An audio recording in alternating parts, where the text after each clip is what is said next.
సృష్టిస్థితి వినాశానాం శక్తిభూతే సనాతనే గుణాశ్రయే గుణమయే నారాయణీ నమోస్తుతే. శ్రీమాత్రే నమః.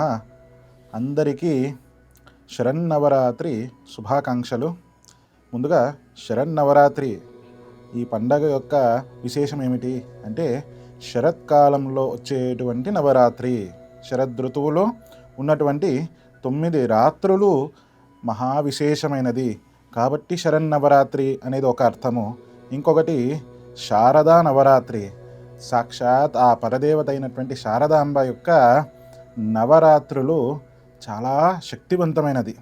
యమ దంష్టలు బయటికి వస్తూ ఉంటుంది. అంటే ఈ వర్షాకాలమైన తర్వాత వచ్చేటువంటి ఈ ఋతువులో అనేకమైన రోగాలు వస్తుంటే అన్నిటినీ కాపాడడానికి ఆ పరదేవత, ఆ తల్లి, ఆ మహా జగన్మాత మమ్మల్ని రక్షించడానికి వచ్చేటువంటి చాలా పవిత్రమైన రోజులు. నవరాత్రి అంటే 9 రాత్రులు అనేది ఒక అర్థమైతే, నవ అనేటువంటి మాటకి ఇంకొక అర్థం నూతనము, కొత్తది అని. అంటే ఇంతకాలము వర్షాకాలంలో మనము పంట పొలాలలో బీజాలు నాటిన తర్వాత ఈ శరత్కాలంలో మనకి మొలకెత్తుతుంది, ఆ తర్వాత కొత్తగా పంట వస్తుంది. కాబట్టి ఇది నవరాత్రి అన్నప్పుడు కొత్త రాత్రులు.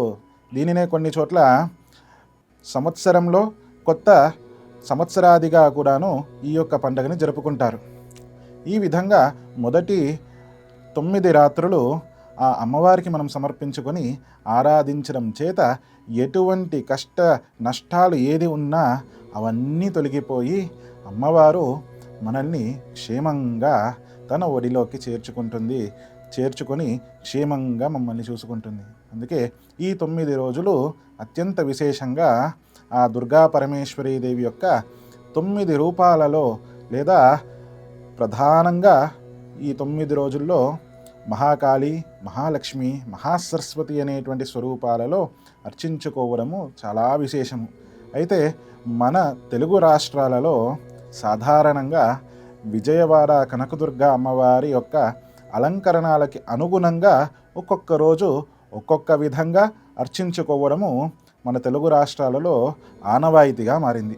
కాబట్టి అదే విధంగా మనము కూడా అమ్మవారిని మన ఇంటిలో ఉన్నటువంటి విగ్రహాన్నో, కలశాన్నో, లేదా అమ్మవారి చిత్రపటాన్నో మనము స్థాపన చేసుకొని అదే అమ్మవారికి ఒక్కొక్క రూపాలలో ఆవిడని భావిస్తూ, ధ్యానిస్తూ, అలంకరిస్తూ యథాశక్తి ఒక చిన్న శ్లోకంతో అయినా సరే, లేదా మనకు తోచినటువంటి అమ్మవారి నామంతో అయినా సరే అమ్మవారిని పూజించుకుందాము, అమ్మవారి అనుగ్రహానికి పాత్రులవుదాము.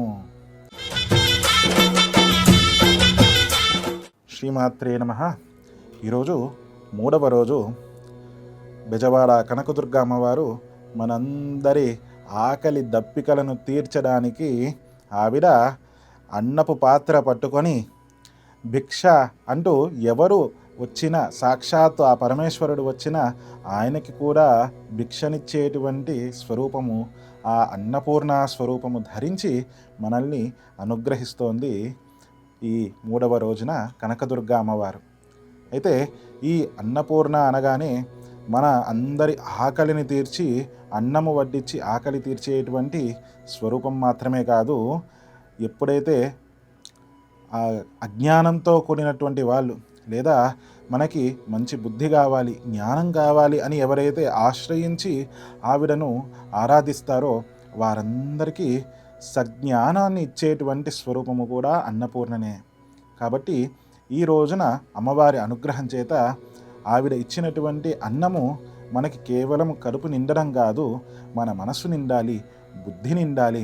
అలాగే ఆవిడ మీద భక్తితో మన జీవితం అంతా నిండుకుండలాగా ఉండాలి. కాబట్టి ఆ అమ్మవారిని ఈరోజు అత్యంత భక్తి శ్రద్ధలతో, మల్లెపూలతో అర్చన చేద్దాము.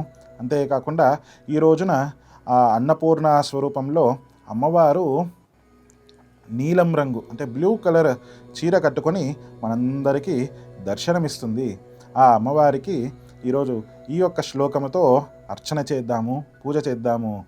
అన్నపూర్ణే సదాపూర్ణే శంకర ప్రాణవల్లభే జ్ఞాన వైరాగ్య సిద్ధ్యర్థం భిక్షాం దేహీ చ పార్వతి. శ్రీమాత్రే నమః.